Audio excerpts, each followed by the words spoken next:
Tuan-tuan, orang yang tinggi-tinggi kalau ikut mana periwayatan hadis ahli sirah, Nabi Adam tu tinggi 60 hasta. Iya, Nabi Adam. Kemudian zaman Nabi Nuh tu masih tinggi.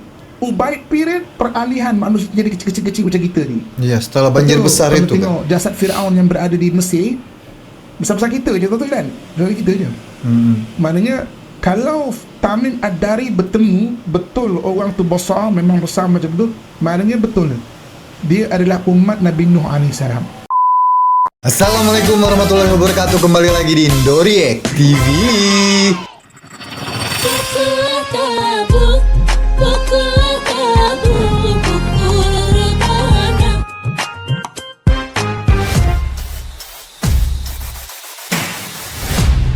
Indoriek TV. Oke teman-teman semua, kembali lagi di Indoriek TV dan masih bersama saya Anton. Dan kita juga hari ini masih melanjutkan untuk melihat video-video ceramah Ustadz dari Malaysia yang berisi tentang keilmuan yang tentunya bermanfaat untuk kita semua ya guys ya.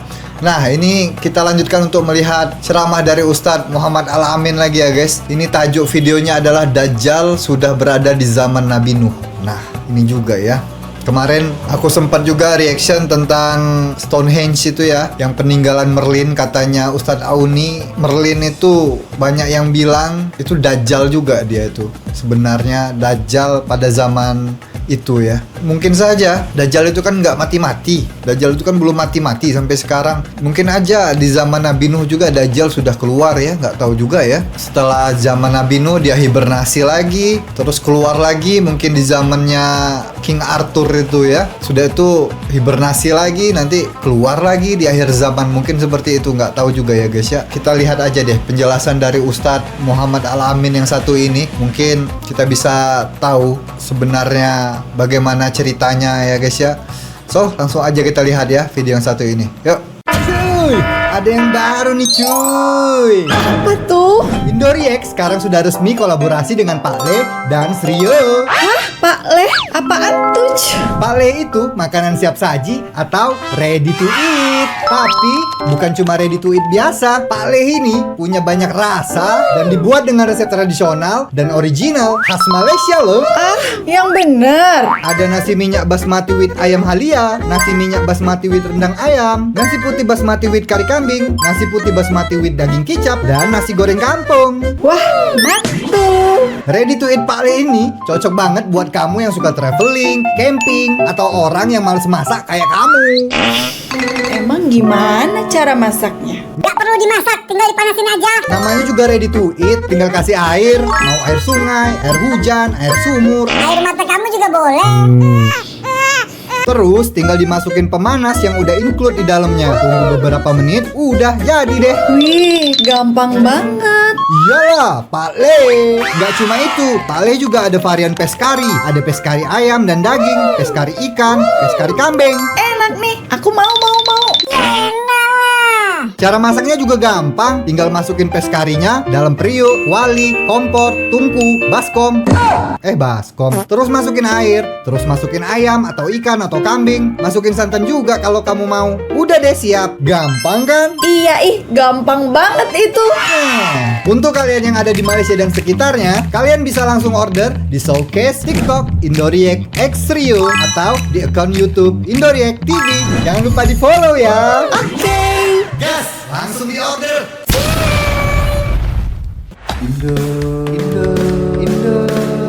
Indoriek. Dalam hadis Nabi SAW, Nabi menyebut bahawa orang pertama yang mengingatkan mengenai fitnah ataupun angkara Dajjal adalah Nabi Nuh AS. Oh, Maksudnya paling kurang Dajjal sudah berada di zaman Nabi Nuh AS. iya Paling kurang. kalau sudah diperingatkan gitu ya. Paling kurang. Kemudian tuan-tuan sekalian, ketika diriset balik zaman Nabi Nuh AS, Dajjal tu mana? Wallahu a'lam. Tak ada seorang pun boleh cerita Dajjal tu mana. Cuma Nabi kata orang yang pertama mengingatkan kaumnya Dajjal adalah Nabi Nuh AS. Nabi Adam tu tinggi 60 hasta. Kemudian zaman Nabi Nuh tu masih tinggi. Ubaid period peralihan manusia jadi kecil-kecil macam kita ni. Lepas tu kalau tengok jasad Firaun yang berada di Mesir, Ya. Besar-besar kita je tuan-tuan kan. Besar kita je. Maknanya kalau Tamim Ad-Dari bertemu betul orang tu besar, memang besar macam tu, maknanya betul dia adalah umat Nabi Nuh AS. Sebab itu tuan-tuan sekalian, besok kalau Dajjal keluar kan, dalam bahasa nak mudah faham agama memahamkan sebagai sihir lah. Dia boleh sekelip mata pergi timur ke barat. Tapi kalau kita tengok dengan bacaan sebagai apa yang ada pada zaman Nabi Nuh AS, mungkin dia adalah teknologi. Mungkin. Iya. Ini seru ini guys. Ini pasti Kan? ada ilmu-ilmu Kemudian, baru nih. cerita Dajjal ni keluar balik, dan Nabi-Nabi cerita pasal Dajjal yang memang banyaknya ketika satu orang sahabat bernama Tamim Ad-Dari. Ya. Tamim Ad-Dari ni dia grup nelayan. Iya, yang ketemu Dajjal di Mana Pulau tanah Dajjal Arab itu ya. ada nelayan? Ada tuan-tuan sekalian ni, kalau tuan-tuan tengok tanah Arab kan, sebenarnya tanah Arab kan dia macam sebenarnya tanah Melayu kalau kita tak peta macam ini, sebelah kiri ni laut merah, Iya. sebelah sini kan Teluk Parsi. Iya, iya. Teluk Parsi. Pasal ni laut merah. Dia daripada sekitar Yambuk. Sorry nama dia. Yambuk. Yambuk tu kalau parallel dia dekat dengan Madinah. Okey. Yambuk. Saya kalau bawa orang bawa pergi umrah, kalau grup diver ni kan, saya akan bawa dia orang pergi menyelam dekat Yambuk. Saya kata jom kita menyelam, tengok tempat sahabat pertama belayar yang bertemu Dajjal. Kan? Dia orang menyelam dah, tak jumpa pun Dajjal. Dia bukan jumpa kat sini, ini pemula dia belayar. Kan? Jadi sahabat bernama Tamim Ad-Dari ni, Iya. dia grup nelayan. The Tetis Al-Thalathin, 30 orang, mana kapal yang besar. Heading dia ke timur. Dia benuk merah tu, dia pergi ke timur. Dan dia hilang heading dia, terdampar di kepulauan. Di situ tiba-tiba dia bertemu satu makhluk bernama Jassasah. Jassasah, itu Jassasah ya. ni makhluk yang apa nama? Makhluk yang Aneh. berbulu, yang dia tak tahu mana ekor mana pangkal. Tiba-tiba Jassasah tu bangun, bawa dia masuk ke satu gua, nengok orang yang sangat besar berantai. Orang itu memperkenal diri dia adalah Dajjal. Ada yang katanya itu Pulau Dajjal itu guys ya. Apa namanya pulaunya itu ya, nanti aku tunjukin di screen gue nih ya guys ya. Nah itu dipercaya Pulau Dajjal itu. Memang tumbuhan-tumbuhan, pohon-pohon, pokok-pokok di sana tuh aneh-aneh gitu. Nggak seperti di pulau-pulau normal biasanya gitu. Jadi kayak di planet lain gitu. Mungkin bisa jadi itu Pulau Dajjalnya ya. Dan lokasinya juga mirip-mirip seperti yang dikisahkan itu. Dan kalau mengikut perawian Tamim Ad-Dari, orangnya tinggi tak macam kita tuan-tuan sini. Tuan-tuan, orang yang tinggi-tinggi kalau ikut mana perawian hadis ahli sirah, Nabi Adam tu tinggi 60 hasta. Iya, Nabi Adam. Kemudian zaman Nabi Nuh tu masih tinggi. Ubaid period peralihan manusia jadi kecil-kecil macam kita ni. Iya, setelah banjir Betul, besar kalau itu tengok kan. jasad Firaun yang berada di Mesir, besar-besar kita je tuan-tuan kan. Besar kita je. Maknanya kalau Tamim Ad-Dari bertemu betul orang tu besar, memang besar macam tu, maknanya betul dia adalah umat Nabi Nuh AS. Iya. Sebab itu tuan-tuan sekalian, besok kalau Dajjal keluar kan, dalam bahasa nak mudah faham agama memahamkan sebagai sihir lah. Iya, iya, iya. Dia boleh sekelip mata pergi timur ke barat. Tapi kalau kita tengok dengan bacaan sebagai apa yang ada pada zaman Nabi Nuh AS, mungkin dia adalah teknologi. Mungkin. Dia adalah sebuah teknologi Iya, mungkin. yang kita tak terjangkau lagi. Kan? Mungkin. Jadi maknanya dulu zaman Nabi Nuh, zaman kita boleh kapal terbang.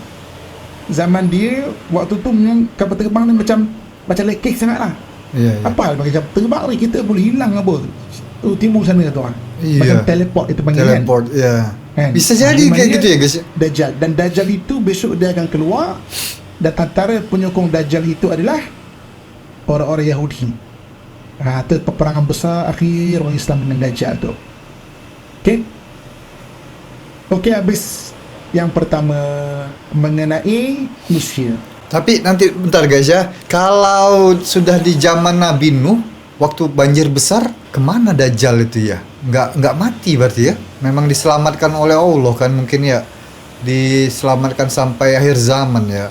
Manusia, so manusia diturunkan dan macam mana akhirnya ada satu makhluk manusia juga yang bernama Dajjal, kan? Dari sejarah-sejarah kemanusiaan lah, gitu. Boleh? Pening lah Ustaz, kan? Boleh ya? Okay. Kalau boleh kita pergi pada bab yang kedua. Bab kedua apa? Tanah awal. Okey. Tanah awal ni saya nak mulakan lepas Ubaid period. Lepas Ubaid period. So kita boleh ikut lagi apa tu Ubaid period. Boleh, mana zaman manusia tak ada catatan lepas zaman Nabi Nuh AS. Iya, selepas zaman Nabi Nuh. Ada vacuum ataupun kekosongan dekat situ. Ya, zaman kekosongan itu. Ubaid period. Jadi catatan manusia mengenai tanah awal ni adalah dekat Mesopotamia. Mesopotamia ni tuan-tuan sekalian, Mesopotamia ni dia ada 3 negara yang penting. Tuan-tuan salin kan Yang pertama Sumeria. Sumeria ya. Yang pertama orang Sumeria. Orang Sumeria ni yang awal. Dia lah yang jumpa balik tulisan. Saya pernah pergi Iraq. Kan? Saya pernah pergi ke tanah Sumeria. Dan tuan-tuan jangan terkejut, kita ingat orang dulu pakai cawat ke apa, dia dah ada bangunan untuk menyembah Tuhan, namanya zigurat. Pasal saya nama zigurat. Nanti cari apa tu zigurat. Zigurat tu macam piramid untuk menyembah Tuhan. Batu-bata dah dibuat waktu zaman tu. Kan? Itu Sumeria tau. Itu belum lagi zaman Nabi Nuh AS. Itu Sumeria, Zigurat orang Sumeria. Dia menyeru Tuhan dekat situ lah. Kan? Dan dia dah ada tulisan, dia dah boleh buat tekstil ataupun baju dan sebagainya dan secara besar dia. Kan? Itu maknanya dekat tanah Mesopotamia. Kemudian tak lama lepas itu, tak lama pun 2000 tahun juga lah ya, 1000 tahun juga, hampir 1000 tahun lah, naik Mesir. Mesir kuno lah. Mesir kuno. Ya. So beza dia, Mesopotamia di tanah Asia.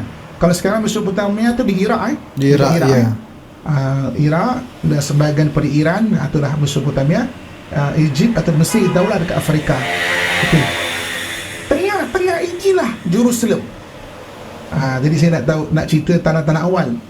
Jadi Jerusalem ni tanah yang tidak glamour. Dia tak glamour pun. Jadi dia adalah tanah antara Mesopotamia dan juga Mesir. Tengah-tengah itulah Jerusalem. Okey. Tanah awal. Jadi tuan-tuan sekalian, Nabi Ibrahim hidup di zaman Mesopotamia. Dia lahir mengikut ahli sirah di kota Ur. Kota Ur. Kota Ur tu bahagian bawah Mesopotamia, orang Sumeria. Kota Ur, itulah Nabi Ibrahim AS. Nabi Ibrahim tu orang Sumeria ya? Oh iya. Kita tahu cerita dalam Al-Quran, dia lawan Namrud. Ya, lawan Namrud. Jadi orang-orang sejarah cuba cari Namrud ni istilah untuk raja. Dia macam Fir'aun. Fir'aun tu istilah raja. Namrud ni istilah raja. Namrud yang mana yang lawan Nabi Ibrahim AS? Jadi setengah ahli sirah kata, aku kira Namrud itu nama orang, ternyata sama kayak Fir'aun ya. Jadi itu cuman titelnya aja ya, raja gitu. Namrud apa, Fir'aun apa gitu ya. Aku kira nama orang Namrud itu. Dia adalah siapa ingat? Gilgamesh. Saya ingat nama Gilgamesh. Kan? Ada di film Marvel itu Gilgamesh. Antara raja-raja Sumeria yang ada benar-benar sihir ni Gilgamesh lah. Gilgamesh. Itu film-film Marvel itu bahaya juga itu guys. Dia menanamkan pesan-pesan bawah sadar itu, menjerumuskan anak-anak muda itu supaya nggak percaya Tuhan lagi. Gilgamesh lah, banyak lagi kan. Ada film-filmnya itu tentang dewa-dewa itu. Jadi mana dia, tapi wallahualam itu antara pandangan ahli sirah. Dia dibaling di api, kemudian lepas 40 hari keluar balik. Itu di Ur. Habis dia selamat daripada Ur, dia pun aku tak boleh duduklah dekat tamadun Mesopotamia ni, nak pergi ke Mesir. Dari Mesir itulah berjalan jumpa Siti Sarah dekat tengah-tengah sekitar Jerusalem. Jadi Jerusalem dah ada penduduk awal. Dia bukan orang Yahudi. Orang Yahudi tak wujud lagi waktu tu. Belum ya. Dia di situlah. Kemudian daripada Jerusalem dia berulang-alik pergi ke Mesir. Dekat Mesir itulah dia berkahwin dengan Siti Hajar. Siti Hajar ni orang Mesir. Orang Mesir ya, betul. Saya tanya orang Mesir. Satu lagi. Jadi orang Keturah. Mesir ni dia bangga ada 2 orang perempuan yang menjadi Isteri Nabi. isteri Nabi. Iya. Satu isteri Nabi Ibrahim iaitu Siti Hajar. Satu lagi isteri Nabi kita Muhammad sallallahu alaihi wasallam. Kan? Isteri Nabi kita Muhammad iaitu apa nama sabar? Maria Kibtiyah.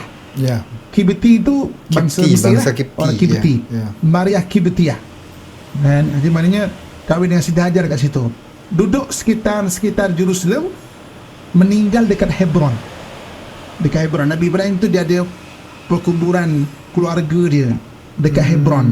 Nabi Ibrahim AS, Nabi Ishaq AS, Nabi Yaqub AS. Hebron tu Siti Hajar sekarang di itu ya, di Mekah, di Israel Siti ya. Hajar. Jadi maknanya itu antara tanah-tanah awal yang kita nak kenal dalam kita nak cerita pasal Palestin lah. So dia ada Ur, dia ada Jerusalem, dia ada Mesir. Sebab itu tuan-tuan sekalian, bendera Israel dia ada 6 bintang dan 2 calit. Okey. Jadi 2 calit itu adalah negara idaman dia. Daripada sungai Nil di Mesir sampai sungai Dajlah di Mesopotamia. Antara negeri itu. Jadi antara Mesir dengan Dajlah itu dia ada 6 buah negara sekarang. Ada 6 buah negara sekarang. Dia ada Mesir, dia ada Palestin, dia ada Jordan, dia ada Syria, dia ada Lebanon, dan dia ada Iraq. Sebab itu kalau tuan-tuan pergi ke Jerusalem, pergi ke Palestin, duit seposen Israel ada peta negara idaman dia. Mau digabung Disposen ni maknanya budak-budak kecil pun boleh pegang. The doktrin kan daripada kecil. Dan disposen dia ada negara idaman dia yang merupakan 6 negara sekarang. Iya, Istri Will ini ya guys ya, mau digabunginnya semua itu. Dia mau jadi besar seperti itu. Apalah Istri Will ini. Bendera dia itu 6 buah negara di antara 2 buah sungai. Sungai Nil yang berada di Mesir sampai sungai Dajlah yang berada di Iraq. Antara itu negara idaman dia. Okey. Jadi itu adalah tanah-tanah awal. Muslimin dan muslimat Allah sekalian. Okey. Jadi tuan-tuan sekalian, untuk makna kedua ni saya nak kongsikan untuk tuan-tuan faham macam mana orang nak buat negara. Okey. Dulu orang nak buat negara ni, dia akan sama-sama mengiktiraf negara lain ataupun dia mendapat pengiktirafan negara besar. Contoh, katakanlah kita nak buat negara, contoh negara Bani Darussalam. Ini kita cerita zaman dulu lah ni 500 tahun dulu lah cerita kan.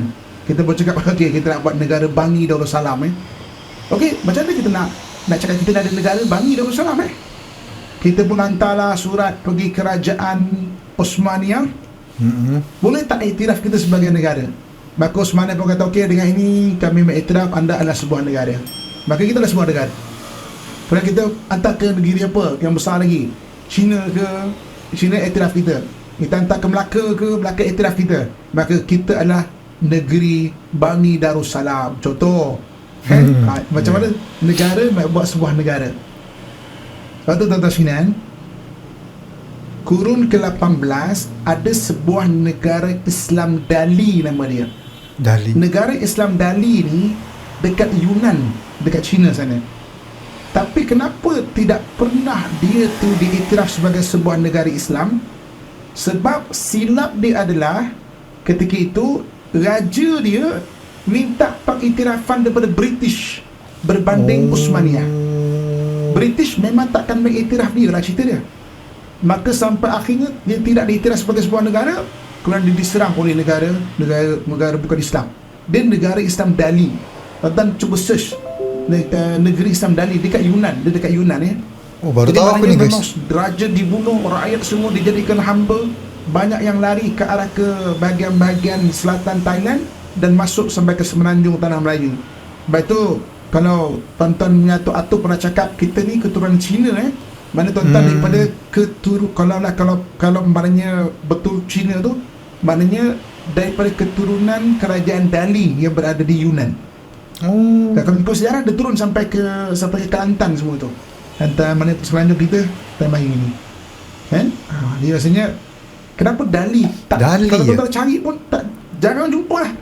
Sebab dia mohon pengiktiraf pada British, bukan Uthmaniyah. Macam mana wujudnya kerajaan Islam Melaka, Johor, right? Aceh, negara Islam. Saya baru balik daripada kerajaan Islam Pontianak dekat Kalimantan. Ya. Kan sekarang ni tuan-tuan Sinan, tanah-tanah Melayu ni sedang melantik balik raja-raja Melayu tau. Selain daripada yang Malaysia lah, sebab Malaysia ni memang kita mengiktiraf raja-raja kita. Di tanah Melayu ni, tuan-tuan cuba search nanti apa tu tanah Melayu Dia bermula dari Sumatera, semenanjung Tanah Melayu sampai ke Champa, dan kepulauan-kepulauan Melayu, Kalimantan, begitu juga ni. Jadi ada 12 kerajaan di Kalimantan Barat telah dilantik Sultan Melayu. Jadi kemarin tu aku lihat komentar kenapa orang Indonesia nggak mau dibilang Melayu, karena Indonesia itu nggak cuman Melayu guys. Melayu itu cuman ada di Sumatera.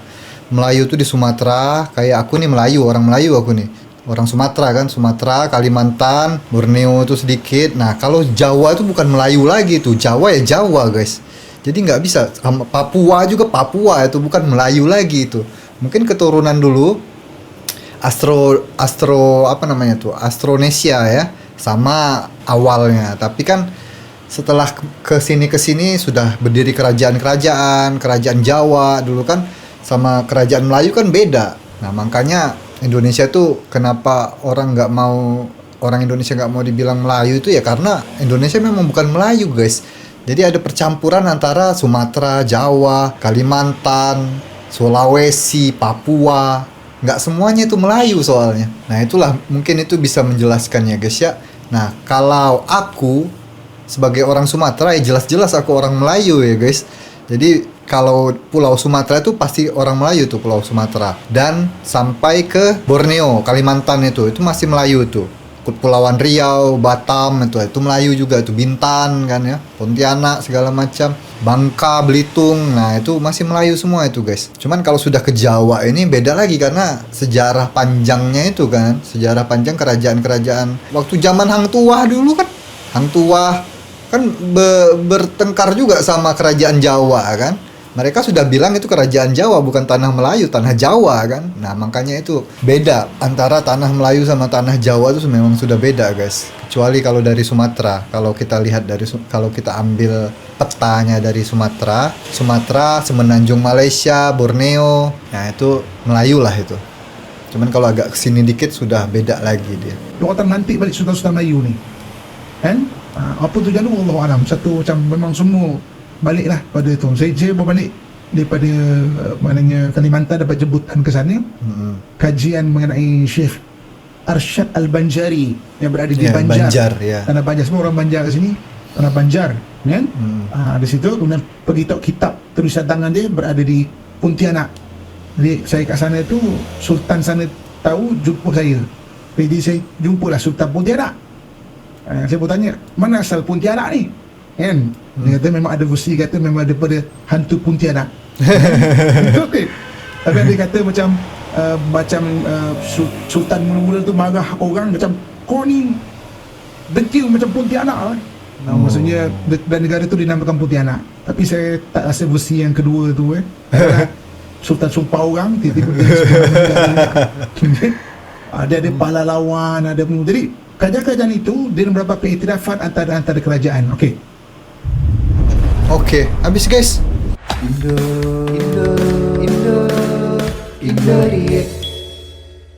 Nah itu dia tadi ya ceramah Ustadz Muhammad Al-Amin. Dajjal sudah berada di zaman Nabi Nuh. Ya mungkin saja ya guys ya. Kalau menurut aku sih bisa jadi, walau alam ya guys ya, bisa jadi Dajjal sudah berada di zaman Nabi Nuh dulu kan. Dan waktu banjir besar ya mungkin diselamatkan oleh Allah kan, tapi nggak dikasih tahu Allah kan di dalam Al-Quran kan. Dajjal itu sampai akhir zaman baru dia dikeluarkan lagi ya guys ya. Ya wallahu alam lah itu ya guys ya. Dan ya kita dapat ilmu lagi dari menonton ceramah Ustadz Muhammad Al-Amin ini. Banyak juga ilmu-ilmu yang kita dapatkan ya guys. Semoga bermanfaat ilmu ini untuk kedepannya. Dan untuk kalian teman-teman yang belum subscribe channel ini, silahkan subscribe dulu channel Indoreact TV. Jangan lupa juga di like, di share, dibagikan ke teman-teman kalian, ke sosial media kalian, agar kita mendapatkan lebih lagi, berkali-kali lipat lagi manfaat dan amal ya guys ya. Amal jariah yang membagikan video-video yang bermanfaat seperti ini ya guys ya. So, itu aja untuk video kalian, cukup sampai di sini aja. Mohon maaf jikalau aku ada salah-salah kata dan salah-salah ucap. Akhir kata, assalamualaikum warahmatullahi wabarakatuh. Bye bye.